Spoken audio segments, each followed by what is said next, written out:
Hi, Kaycie. I really enjoyed reading your post.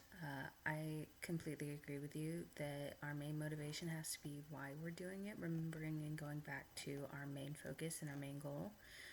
Because, again, like you said, there is the inevitable that we will run into conflicts and have disagreements on things within the workplace and within coworkers and even with clients. So it's about monitoring ourselves and keeping first things first.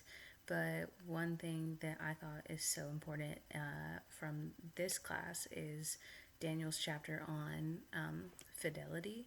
So I think that faithfulness and that perseverance really is the most integral part of what we're doing, right? Because there's going to be so many things that come up with the human service field and dealing with major issues. And, sometimes people can have a hard time separating themselves out, especially if they feel like this is the best way to help this individual person, that it can make the ethical conflict seem conflated.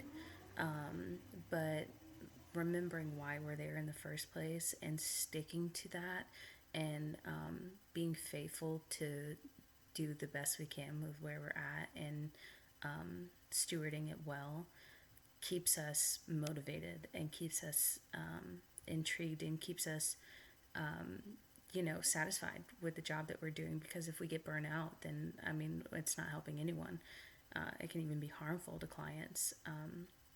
But I thought that was something that you highlighted well in your post. And another thing that I thought was really interesting was the fact that, we are like, you say here, it says human service professionals weaken their autonomy, that they talk about giving their clients and are more prone to becoming apathetic in their work. It's exactly kind of the point that I was saying. So within the managerial conflicts that Hy was talking about within his article, that apathy that they can feel, the becoming too resigned to issues and things like that. I think that that's so important to not give into. What our main focus is in the human service field, especially as Christians and believers, is to do the best we can, like I said earlier. But realizing that the way that we feel and the way that we're pouring into these people and the way that we're trying to help these people has a direct impact on them. So it's not just about watching over ourselves for the sake of ourselves, right?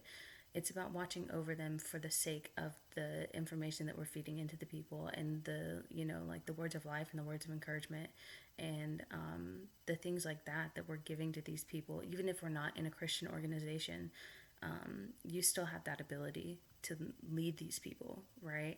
So I think that is so important, that we fight against that apathy and we really find the motivation even when there are those conflicts.